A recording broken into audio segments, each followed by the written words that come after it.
en la localidad de Viedma y que integra un poco esta renovación que hay de consultores con, te digo, nuevos métodos porque hay una correlación con el resultado final. Pablo, ¿qué tal? Buenas noches, gracias por estar con nosotros como siempre. Muy buenas noches, Rodrigo, y un saludo a toda la audiencia. Bueno, acá recibí el último material del trabajo de las elecciones hecho en agosto. Ustedes son muy generosos en compartirla con los medios. Por lo general, estos materiales siempre se filtraban de los políticos, ¿no? Y te lo filtraban cuando les iba bien. Entonces siempre era muy, como uno lo miraba así, ¿cómo está Río Negro parada de cara a las elecciones de octubre? Bueno, la verdad que Río Negro está viviendo un momento muy particular, muy parecido al que está viviendo el resto del interior del país. La elección PASO para mucha gente fue una sorpresa por el resultado que logró la lista de la Libertad Avanza de Milei, teniendo en cuenta que hasta la elección PASO la mayoría de los medios porteños, los medios concentrados porteños, le venían generando la imagen de que Milei estaba en caída y de que no superaba el 15 o 20% de intención de voto. Correcto. Con lo cual habían creado un escenario, habían construido un escenario que fue derrumbado el día de la elección. Si uno analiza ese escenario, lo que ve es que el interior profundo del país le dio el voto mayoritario a Milei, no así la ciudad de Buenos Aires y el conurbano bonaerense, fundamentalmente. Bueno, esa fotografía de la PASO hoy se sigue ratificando, pero con un incremento en cuanto al caudal de intención de voto. Las proporciones son las mismas, las tendencias son las mismas, pero hoy lo que estamos viendo es un crecimiento de la figura de Javier Milei, que lo posiciona, digamos, en un lugar expectante como para poder inclusive aspirar a ganar en primera vuelta electoral. En Río Negro nosotros lo tenemos medido en 46% de intención de voto. Tenemos que tener en cuenta que el escrutinio definitivo de la elección PASO arrojó 39,5 para Milei, con lo cual está teniendo un crecimiento de 6,5 puntos con relación a la PASO, en detrimento fundamentalmente de votante, o de la figura, mejor dicho, de Patricia Bullrich, que no alcanza a contener todo el voto del espacio de Juntos por el Cambio. Ahí hay una migración de 3 puntos que van para Milei, y de nuevo votante que no votó en la elección PASO, y que eso siempre sucede, son menos los votantes de la PASO que en la general, y hoy nos están manifestando que van a ir a votar en la general a Javier Milei, ¿no? Con lo cual hoy en Río Negro la figura de Milei está en 46%, seguido por Sergio Massa, que está en 27%, y Patricia Bullrich en un tercer lugar con 21%. ¿Qué provincia están observando ustedes como clave, como para la decisión próxima? O sea, Río Negro es muy chiquito en caudal de voto, unos 500.000, quizás en estadística sirve, pero ¿cuáles son las provincias claves como que le están prestando atención a estos análisis? Bueno, si nosotros separáramos el interior del país, o sea, las 23 provincias del interior del país, de la provincia de Buenos Aires, de la capital federal, bueno, hoy en el interior del país, si solamente fueran ahí las elecciones, ya Milei sería presidente, porque ya estaría superando el 45% de votos, que es lo que rige la ley para ganar la elección en primera vuelta. En algunas provincias inclusive ya está superando el 50%. O sea, la provincia de Salta ya está superando el 50%, la provincia de San Luis está superando el 50%, y en Córdoba, a sorpresa de muchos, en Córdoba se está acercando al 50% de intención de voto. Ahora bien, el 40% del padrón electoral de la nación está concentrado en la provincia de Buenos Aires y claro, la ciudad de Buenos Aires.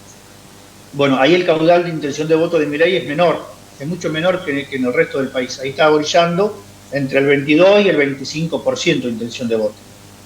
La provincia clave, digamos, en esta elección es la provincia de Buenos Aires. Si Milei logra ganarle en la provincia de Buenos Aires a Patricia Bullrich, es decir, si logra salir segundo en la elección ganándole a Patricia Bullrich, Milei es el próximo presidente de la Argentina en primera vuelta. Bueno, Massa está haciendo esfuerzos desmedidos. Hoy acaba de anunciar un montón de quitas.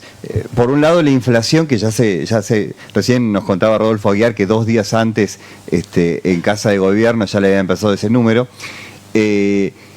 Y los anuncios de quita de IVA, de impuesto a las ganancias, ¿eso no es suficiente para remontar el electorado? No. Recordarán ustedes que al día posterior a la PASO, el lunes siguiente, el gobierno nos desayuna con una devaluación del 22% del valor del peso. Esa devaluación automáticamente al día siguiente se traslada a precios de todas las canastas, fundamentalmente de la canasta alimentaria, de los supermercados, en cuyo caso muchos productos se incrementaron mucho más que ese 22%. Algunos productos se incrementaron hasta en el 100%. Y ese es un efecto que la gente vio en forma inmediata cuando fue al supermercado el día martes, el miércoles o el jueves siguiente a la PASO. Todas las medidas que a posterior generó el gobierno, de ellos dicen de alivio fiscal o de bonos específicos, como los famosos 60.000 pesos y demás, no alcanzan a remediar el daño que causó la devaluación y el aumento de precios del día posterior a la PASO. Tal cual. Pero con un agravante, con que la gente a ese costo superior lo pagó en la semana posterior a la PASO. En cambio, todos estos beneficios que le propone el gobierno ahora todavía no los recibió, los va a recibir el mes que viene, en octubre. Con lo cual, lo que generó la devaluación del gobierno fue un efecto contrario al que pretendía generar el Massa candidato. O sea, el Massa ministro de Economía atentó contra el Massa candidato a presidente de la Nación. Hoy Massa apenas alcanza a retener el mismo porcentaje el porcentaje que sacó Grabois en la elección, alcanza a retener ese caudal de votos, pero no incrementa nuevo caudal de votos, se mantiene en el mismo caudal. O sea que Massa sacrificó su presidencia en pos de estas medidas. Sí, pero eso, a ver, no es algo que sea nuevo. Massa no perdió la elección el día que hizo la devaluación y la está perdiendo hoy. Massa perdió la elección a principios de año, cuando él asumió el año pasado con la promesa de que iba a bajar la inflación.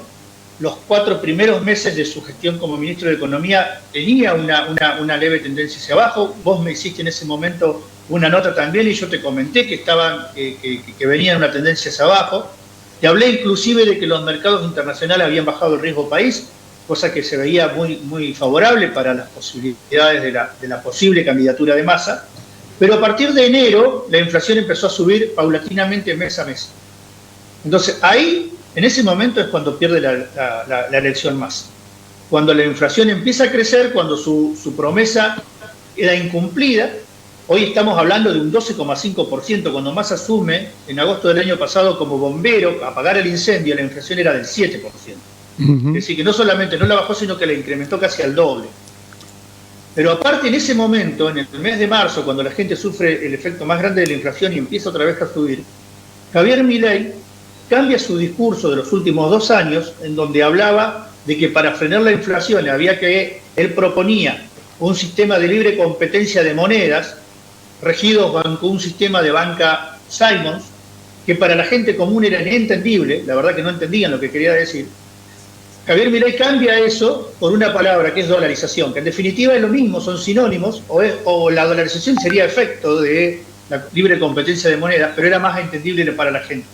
Entonces, como el mayor problema que tenía la gente era la inflación, y justamente Javier Milei le ofrecía una solución a ese problema, ahí es donde gana la elección Javier Milei, donde la pierde Sergio Massa. Brevemente, porque tengo otra preguntita, me quedan 2 y me queda nada de tiempo, y te quiero aprovechar al máximo porque la verdad que es un placer siempre tenerte. Nos honra el espacio, gente que está analizando la política. Bullrich sale como un intento desesperado a mostrar su ministro de Economía, que prácticamente es el único que habla, imitando un poco lo que hizo Alberto Fernández. Sí, Bullrich comete un error muy grande en esta campaña. Primero, Bullrich nunca pudo encontrar cuál era su lugar y quedó engrampada en el medio, quedó encorsetada en el medio de dos polos, digamos. Recordarás que ella viene de una contienda interna entre halcones y palomas, y ella se había puesto del lado del halcón, pero cuando gana esa interna y se presenta a la elección general, tenía que recuperar el voto de las palomas. Entonces se pone en una posición intermedia entre Halcón y Paloma, y eso lo hace inentendible en su discurso.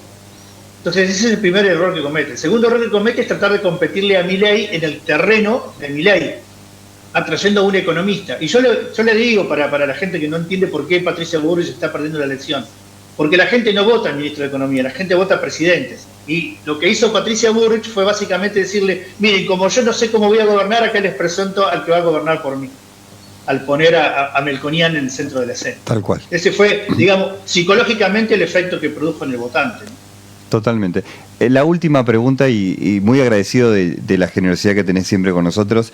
Estamos viviendo un momento de, a ver si me permitís construir esta idea, de acefalía en la provincia de Río Negro. ¿Tenemos una gobernadora que puede estar deprimida por los resultados de Bariloche? No, no creo, honestamente no creo. La gente que está en el gobierno son absolutamente profesionales, tienen experiencia en gobierno. La transición, como todas transiciones, siempre tienen sus resquemores, sus problemas y demás, pero no creo que haya cefalía, no creo que haya vacío de poder. La gobernadora sigue ejerciendo el poder. Y bueno, y ahora tendrán que solucionar, digamos, estas rispideces que hay entre los dos, pero el gobierno sigue funcionando. Gracias por aclararnos, darnos un poco más de luz en varios temas, Pablo. Como siempre, muy agradecido con la consultora y con vos. No, por favor, el agradecido siempre soy yo. Muy bien, estamos hablando con Pablo Díaz de la consultora, una de las consultoras que más